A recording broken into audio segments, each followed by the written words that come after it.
Oke, kejap.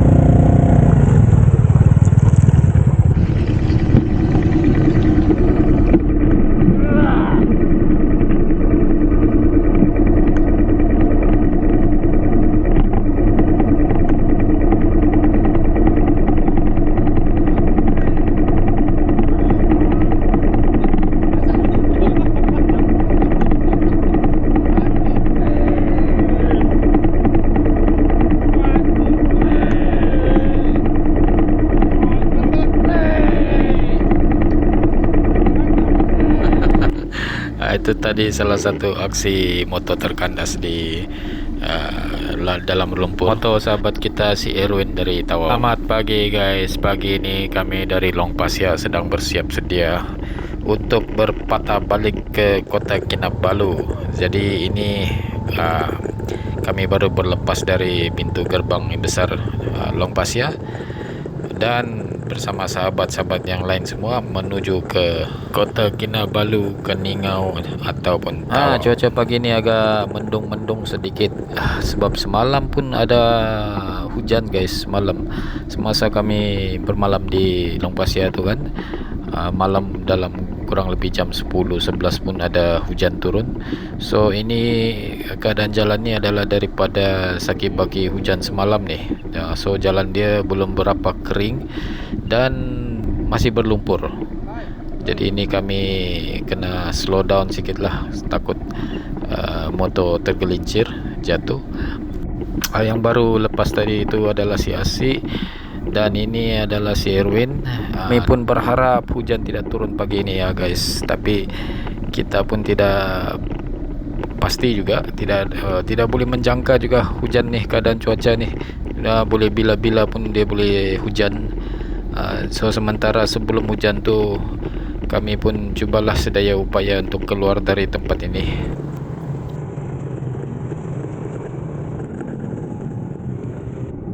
Itu dia guys, tim supporter kami, enduro punya tim ni.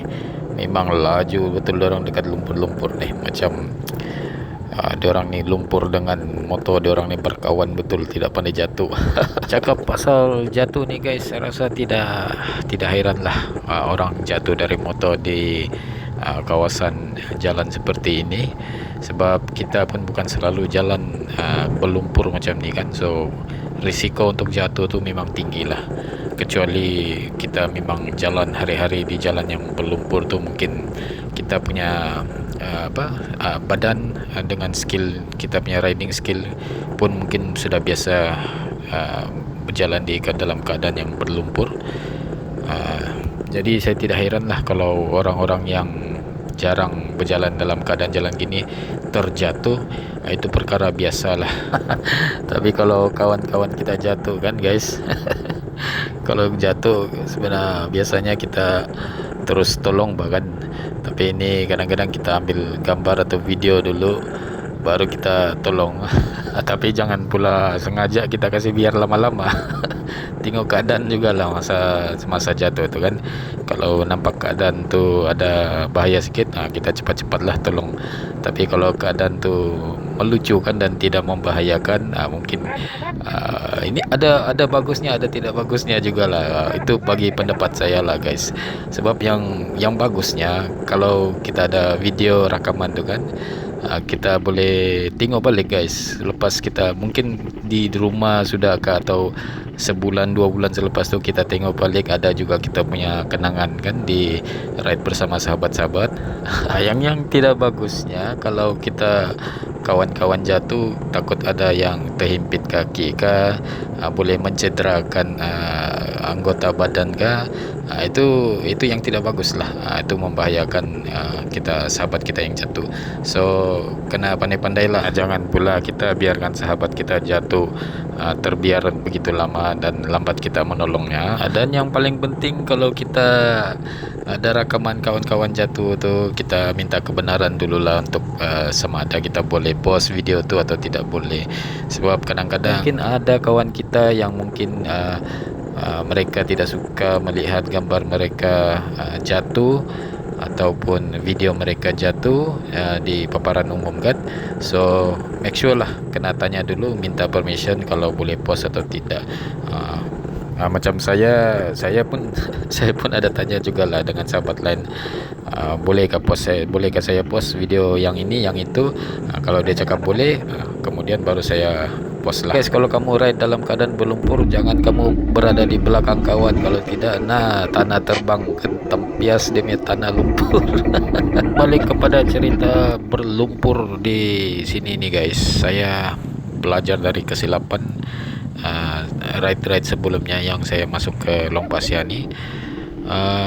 Jangan menggunakan tayar halus ataupun jangan menggunakan tayar yang besar. Kalau boleh guna tayar kecil yang kasar, yang tidak besar lah, sebab tayar yang besar ni dia akan kumpul kalau berjalan di dalam keadaan berlumpur tu.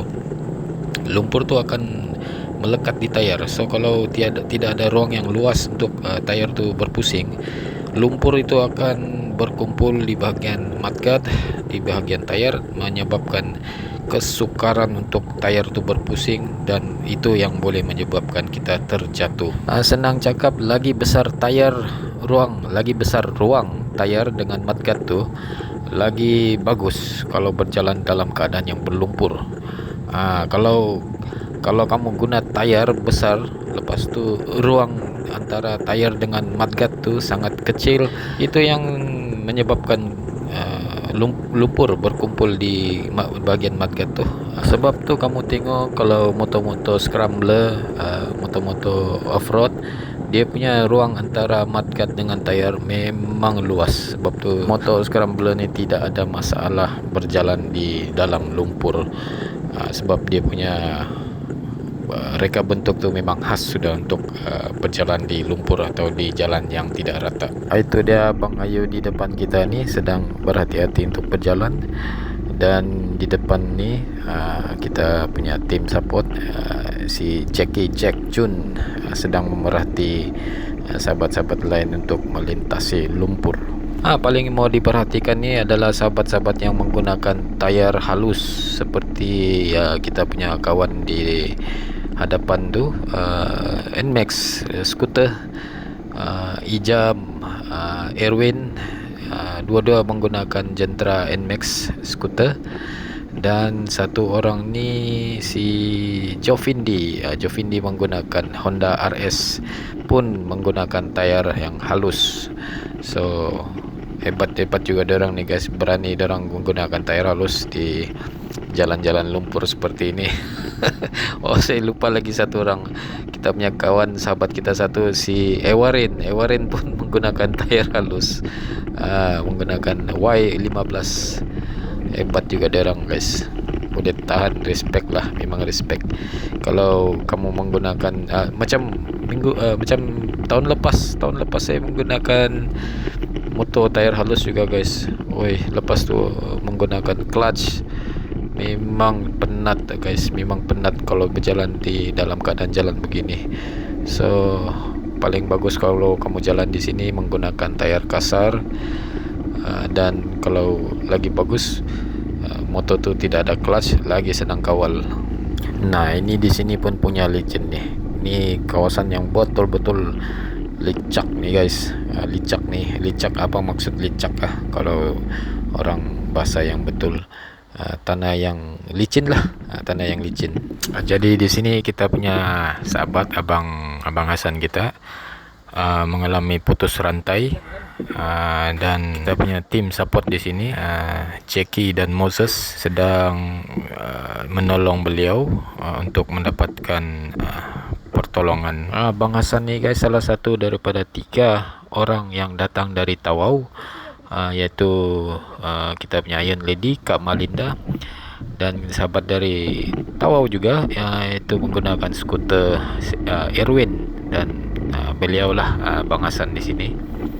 Boleh tahan diorang ni dari Tawau guys, datang ke Long Pasir sini. Memang respect lah dengan mereka bertiga ni. So sementara menunggu bantuan tiba, saya terus maju ke depan untuk tengok sahabat-sahabat yang lain. Penting juga guys, kalau kamu jalan jauh, jalan jauh, terutama di kawasan-kawasan pedalaman, jangan lupalah bawa spare part yang mungkin akan terjadi, seperti minyak enjin kurang, membawa ekstra minyak enjin, membawa spana, basic tools, ataupun membawa penyambung rantai.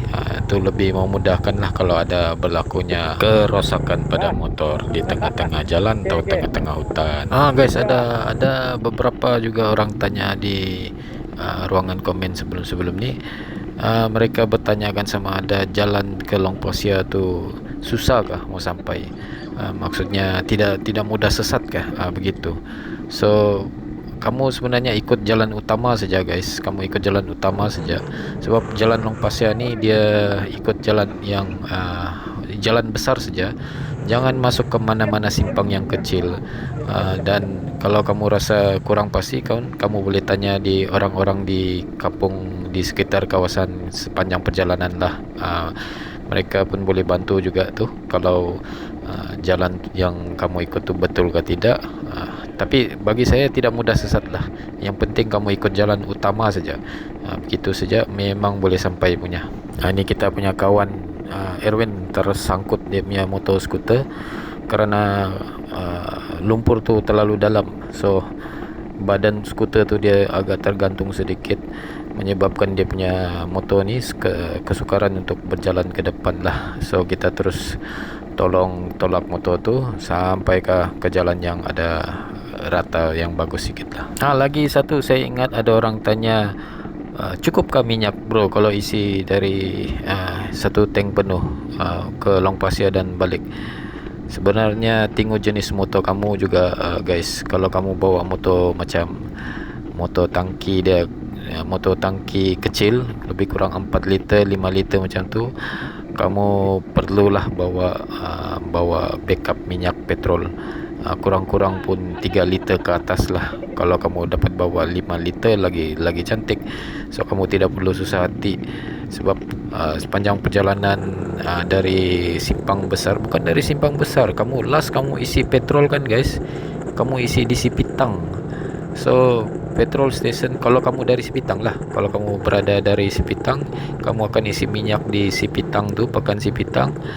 Sana lalas kamu isi minyak. So bayangkan kalau kamu dari Sipitang ke Long Pasir tu kurang lebih 120 ke 130 km, macam itulah. Kamu punya minyak tu hampir habis sudah tu dekat sebelum sampai Long Pasir. So perlulah ada backup minyak petrol kurang-kurang 3 liter ke atas lah, 3 liter ke atas. Ada juga guys, ada juga orang-orang kampung berjual petrol di kawasan sepanjang perjalanan ke Long Pasir ni. Dekat Meligan pun ada orang jual, tepi jalan saja orang jual petrol, subsidi punya petrol. Dan di kampung Long Pasir pun ada jual juga petrol. Tapi kita kena standby jugalah bawa petrol sendiri, sebab kadang-kadang mereka tidak buka. Orang ni akan pergi, mungkin kalau kamu datang hujung minggu, mereka tidak ada di rumah kerana mereka pergi sembahyang di gereja. So ada kesukaran sikit lah untuk mendapatkan bekalan minyak semasa tu. So make sure kamu bawa ekstra minyak petrol, kurang-kurang 3 liter ke atas lah, untuk pergi dan balik. Dan lagi yang saya ingat, orang ada tanya berapa jam dari simpang jalan aspal tu ke Long Pasir, berapa jam. Ini ikut keadaan cuaca juga guys. Kalau dari simpang besar tu jalan masuk ke Long Pasir, dia punya jarak kurang lebih 90 lebih kilometer dan mengambil masa kurang lebih 5 hingga 6 jam kalau tidak hujan lah, kalau tidak hujan. Tapi itu kalau motor biasalah. Kalau motor scrambler, motor KLX, itu mungkin mengambil masa dalam 3-4 jam boleh sampai sudah. Cuma kalau kamu guna motor biasa, motor kapcai, akan mengambil masa 5 hingga 6 jam. Itu kalau tidak hujan guys. Kalau hujan mungkin akan mengambil masa lebih lagi dari 6 jam, mungkin boleh sampai 7-8 jam baru boleh sampai.